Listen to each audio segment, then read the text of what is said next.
A better Nigeria, is it a myth or do we keep hoping? This is Answers with Dr. Reggie. Good evening and welcome to Answers with Dr. Reggie, where critical life issues are clarified. My name is Lois and I'm here with a full house today. You're welcome everybody to the show. Agnes, Scouty, Israel, Joseph, John and Joseph, you're all welcome to the house today. Thank you. Thank you.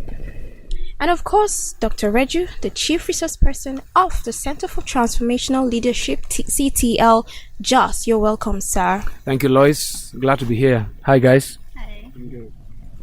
We're glad to have you today on the show, sir. Okay, in our last episode, we discussed reclaiming the lost African identity thrown away in the name of civilization. If you missed out on that episode, you can visit our website at answerswithdrreju.org country to stream on all our previous episodes. And today, we'll be talking about reclaiming the African identity, the extinction of African languages. So that we don't throw a blanket over it. So, what is language and the difference between language and dialect? Wow, that's an academic exercise. That's a very academic question.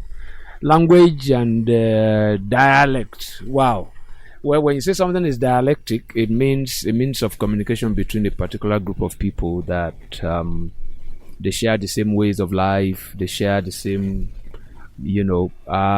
Language is also kind of, connected to that, but it starts from what is spoken, and then it ends in actual, lifestyle, practices, habits, rituals, and all those kind of things. So language is more of what sort of define or summarize people's identity, It's, sometimes you call it, that's the mother tongue or father tongue, if you want to be gender sensitive. So I don't want us to be too academic about that, right? Because as faces are many in this, in this studio this afternoon, so are the tongues, are different. So, but we know exactly what we're talking about. When we say language, the fact remains that colonization and today's civilization, it's not been kind to African languages, especially in Nigeria. It's like when you speak in your dialect now, your dialect, and then the music that was played before we came on air, is one that was done by Jeremiah Gang, right? In his native dialect, which is Birom, right? Yeah. Now, you discover that is unique to Birom people. I don't have a clue what he was talking about. But we both live in Jos. We are both Nigerians. But as a language we can speak in Nigeria, that so language unites. If I speak English, which is what we call our lingua, we got that phrase, from French, lingua franca, which is the general language spoken by everybody, then it unites. So language is that, is that medium of unity that makes us live together. Because if we can't understand ourselves, then we can't live together. So language is that medium. Is that medium. It's the sound that says we are all on the same page. So that's language. Dialect is more kind of, unique, homogeneous to a smaller set of people. Okay. Did I? Yes, sir. You guys understand what okay, yeah. Good. Okay, so I was having a conversation with someone today, and I was talking about importance of language, and he went on like he doesn't see the importance of he's an Igbo, so he was like he doesn't see the importance of that to him because he doesn't see how it actually helps him in his career or his life or moving forward and stuff like that. So I want us to establish the importance of language. That person spoke like that again because there's a particular language that has been used to orientate him. And that language is now because his response to you, or maybe her response to you, was communicated via a language, right? and he has maybe unknown to him, the language that was used to raise him has in the same breath devalued his own native tongue. So he doesn't see the need for it any longer. And I was having a conversation with you guys also before this program that the moment you lose your language, you have actually lost yourself. You've actually lost yourself. That's why you see that one basic means of colonization is language. The way people spread any ideology is through language.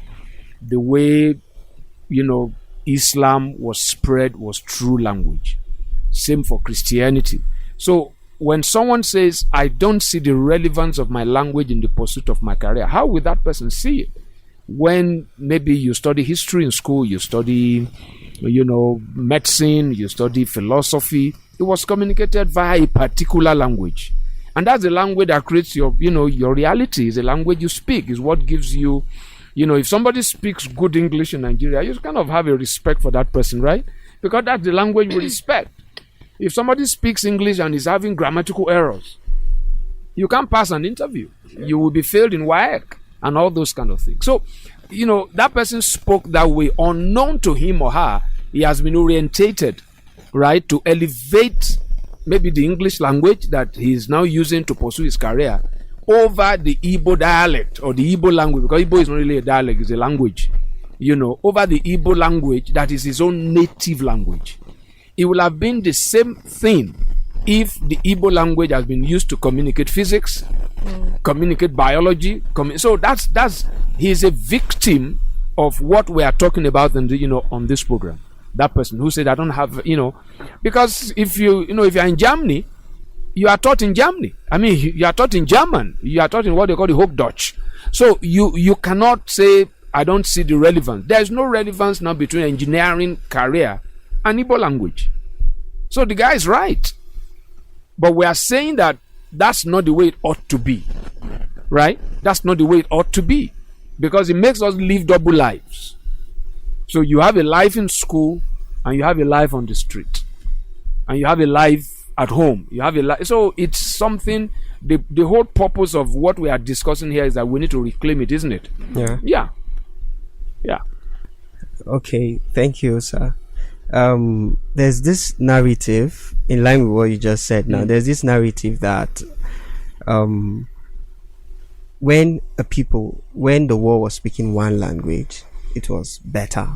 The people were more united, and you allude to the fact that when we speak a general language, there's unity.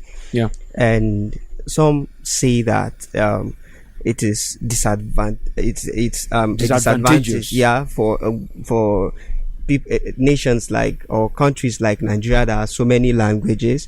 And then looking at this Singapore as a case study now, that the prime minister had to force a language on them, but he told them, we're using this one as for trade, and then let's keep our local languages for identity. Absolutely. So how can we use this case study now to use it to solve our own problem here? It's again, when we compare or use the Singapore model, we have to be careful, so that we don't do copy and paste, right?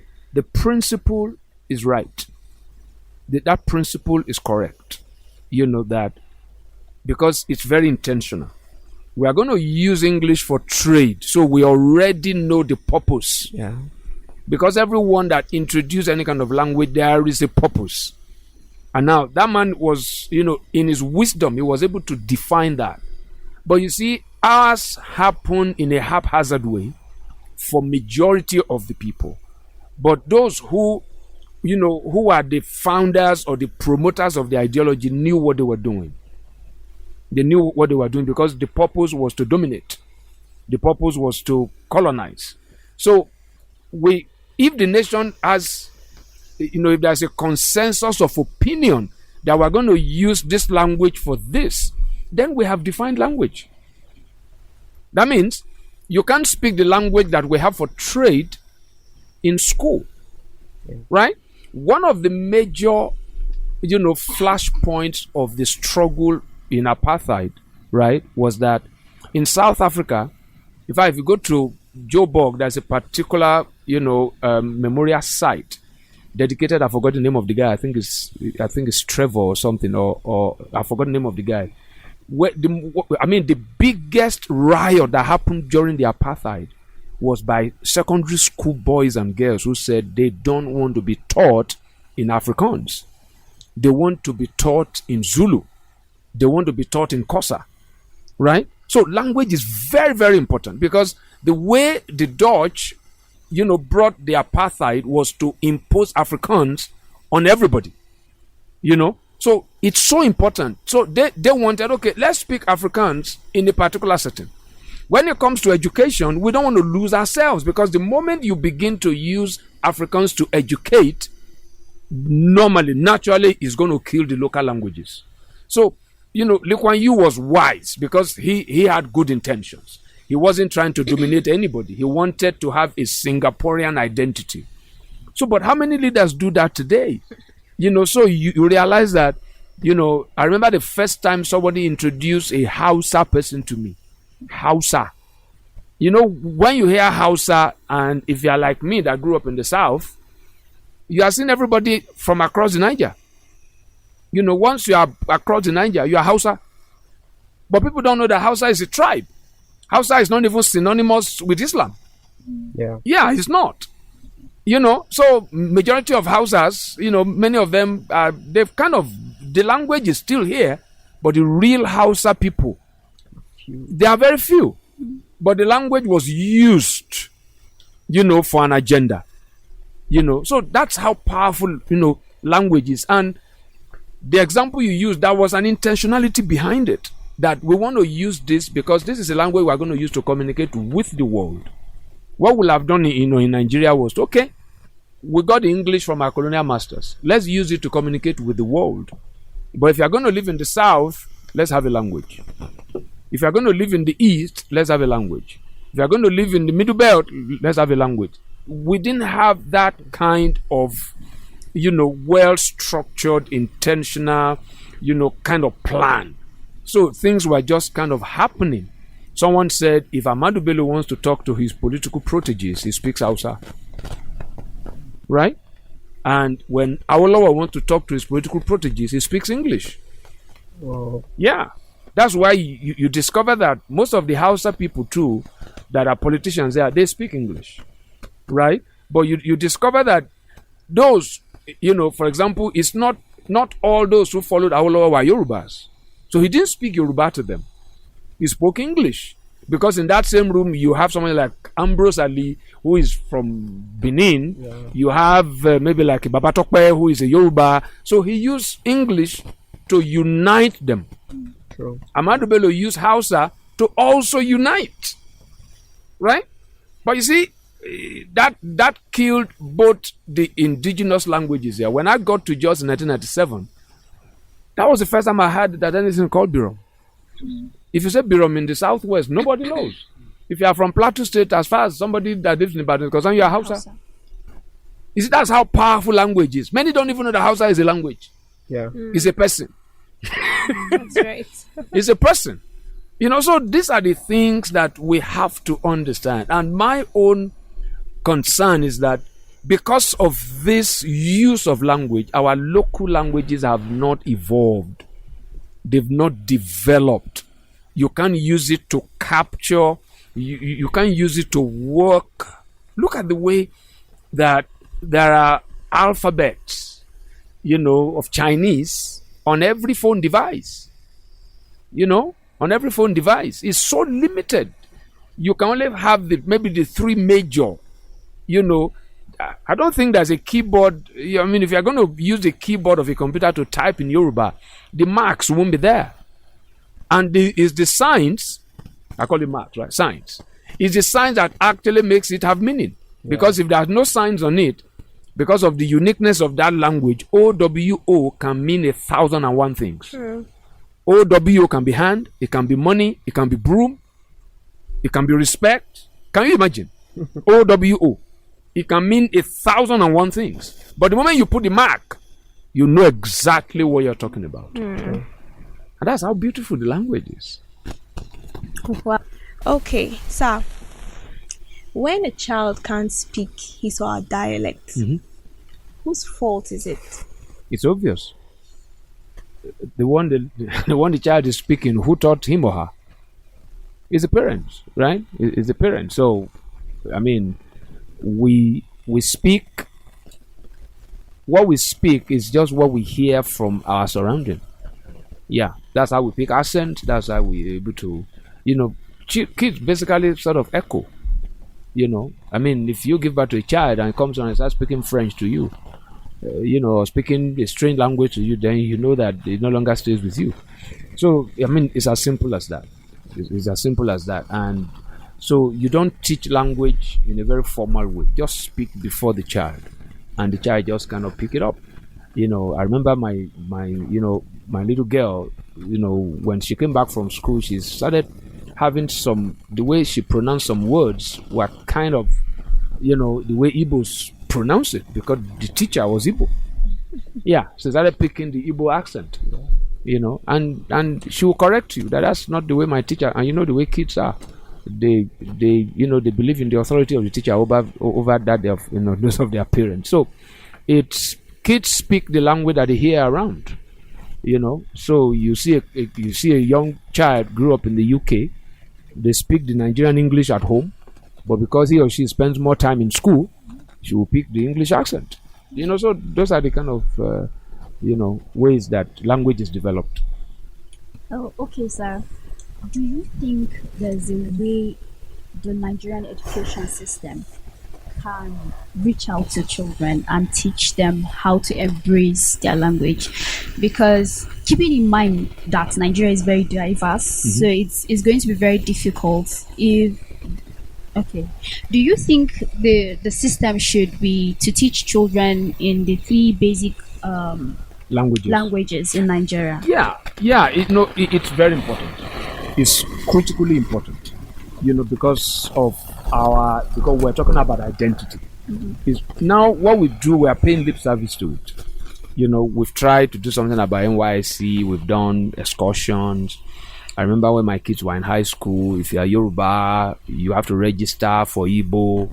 You have to, it shouldn't stop at you understanding the language. I remember there's a Professor Sophie, she's late now, Professor Sophie Oluwole or something. She's a professor of philosophy from University of Lagos. She passed on maybe about a year or 2 ago. She was actually on the forefront of advocating that every subject should be taught in Nigerian language. Every subject. But you see, that has to start with policy and then goes into research, right? Our linguists need to go to work and then training. And that has to be factored now into teacher training, into parenting. It has to be a total, that's a massive, because there are some schools here in the north where they don't teach in English. But it's so limited. It's so limited because you teach someone all the subjects in Hausa, right? But when he's going to write WAEC, he's going to write in English. So that's why I said it has to be policy. You see, if Nigeria is a nation that's actually developing, by now, we should have outgrown WAEC or determined WAEC. That's what we try to do with NECO, but NECO is still playing second fiddle to WAEC. So those are the kind of things we've not been able to, have well-intended, clear-thought leaders who can actually look at our identity. And again, it brings us back to the point we made last week. It's so difficult, if not impossible, to create a Nigerian identity. Because again, like I say, it doesn't exist. It does not exist. So look at what happened in the wake of this coronavirus. The states were waiting for Baba from Abuja to say something. Nothing is happening, and the thing is ravaging the states. It was then the governors woke up, right? It was then the governors woke up, and then something. So there are a lot of things that are just be so haphazard, in this country. That's why it's not impossible. But you see, if we are going to do it now, we are going to start from negative, right? And then run against time. to be able to come to a point where it can be, because now if you go study in China, the first thing you want to study is their language. If you go and play football as a Nigerian in Italy, you have to study the language because you won't be able to communicate. Many coaches have, they've crossed countries, they couldn't succeed because of language. Yeah. So that there's a way you want to give your team a game plan. If you don't speak their language, you won't be able to, even if you have a good idea. So we are way, way thousands of miles behind, because what we still do now is to just study Igbo, and then you write it in WAEC and all those kind of things. And many times nobody even monitor the grade. And then what is the ultimate intention? Because for me, every educational policy or curriculum should be tied to a national vision. Right? It should be tied to, because what we need in this country is not just technology. We need relevant technology. So if someone is going to school, it must be tied to a national vision. So direct traffic to people studying this language because there's something we want to do, with it. But we don't have any kind of plan. There is no plan, absolutely none. And we are thousands of miles behind. But I think it's necessary. It's necessary if we are going to become an active player, in the global field, socially, economically, politically. We need our language. Okay, sir. Talking about what you just mentioned about using the native languages to teach children. Yeah. Subjects. Yes. Yeah. What will happen if, for instance, let's say an Igbo family decides to come to a Yoruba environment, and then in that environment, in that school, they teach in Yoruba. Yeah. So this child would have to start learning. I just gave you an example. If you get a scholarship or whatever to send your kid to a university in Germany, you learn the language. So count the cost. It's the first thing you do if you cross culture. And it's always an addition. Right? It's an upgrade. If I speak all the languages in Nigeria, right, I am more marketable. So don't look at it as a problem. If an Igbo man speaks Yoruba or speaks Hausa, it's a plus. Most of the Igbos here, because they came here for trade, they all speak Hausa. Many of them speak Hausa. And they have their own Igbo, So that's an addition, because there are some jobs you want to have. In fact, there is a whole field before the advent of computers when one of the most prized professions was being a secretary. Now, if you are a bilingual secretary, you are on a higher level. That is, you speak two languages. You are much sought. You are highly prized if you are a bilingual secretary. So today, if you are still a bilingual person, right? I remember there was a guy who worked together in the bank, where I work. He studied in Germany. He was working in the bank. There was a day, if it's today, the guy will name his price. Some Germans came to the bank to transact business, and he's the only one who could talk to them.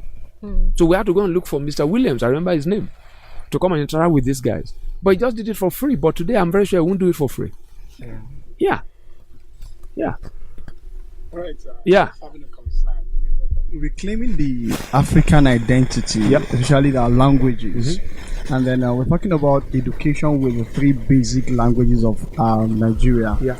So don't you think that it's going to be a marginalization, especially for the other local languages? Nigerian is a very broad nation with diverse languages. So wouldn't the Bureau man decide to say, no, they have to inculcate my own tribe? Very, very good question. Now, that's a good question, because of what Joseph said, right, about what happened in Singapore.